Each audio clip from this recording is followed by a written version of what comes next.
Spreading the Wealth Around. March 12, 2010. The professor, Dr. Jim Wollscheid, or however you pronounce his name, the course, Economics 2803, Principles of Economics, the assignment to read a blog by textbook author Greg Mankiw. The blog is gregmankiw.blogspot.com.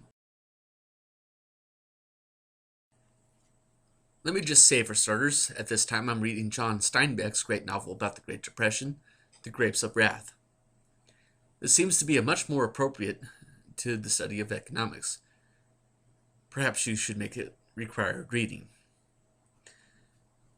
For this paper, I decided to analyze Mankiw's March 7th essay, Spreading the Wealth Around, Reflections Inspired by Joe the Plumber.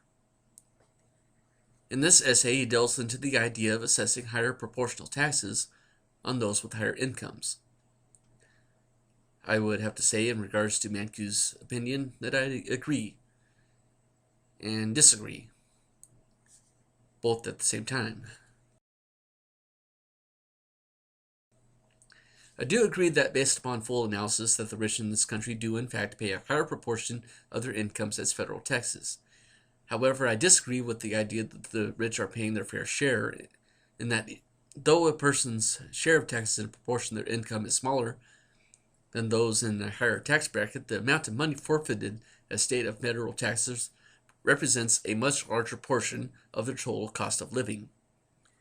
That is to say, a janitor making minimum wage and trying to support a spouse and 2 children is going to have a difficult time providing for her and her family's basic living expenses. And the $30 or so, or however much it is, that she has to pay in taxes is money that she now cannot spend on food, clothing, shelter, or education for her family members. On the other hand, a rich person making a salary of, say, $1.5 million and paying over $400,000 in federal and state taxes will still have over $1 million a year to spend on himself, which is probably more money than the janitor will ever make in her entire life. The $1 million a year paycheck in the hands of a fiscally responsible individual is more than enough to meet basic living expenses, even when factoring in the fact that a rich person intuitively will have a much higher, expensive standard of living.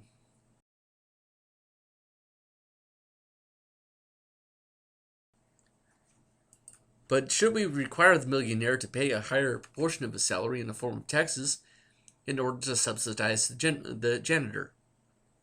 Isn't it enough that such subsidization is already present in the form of welfare programs paid by the millionaire's tax dollars, on top of his benevolence when he gives sizable portions of his disposable income to charity? Now, as Dr. Mankiw stated in his essay, we do not begrudge a rich person who makes considerable portions or considerable contributions to society. He cited Steven Spielberg, Steve Jobs, David Letterman, and J.K. Rowling. I would admit that the last person as their income contributes to Britain's GDP, not ours. But the public takes great umbrage with the corporate fat cats who bilk the American taxpayers by using bailout money to provide massive bonuses for the executive, the very examples that he used. He mentions that this is a problem of public perception of the wealth. My favorite example being the highly paid CEO of a certain religious corporation who shows off his shiny new Cadillac while his church members are broke and can't afford to pay their rent or feed their kids, with the added kick in the teeth that the religious hypocrite will then condemn this poor church members for not providing for their family members. So, okay, I guess Dr. Mankiw is back in my good graces again. His essay of the absurdities of the tax hike was a bit bewildering, even for my taste, but spreading the wealth was much easier to follow.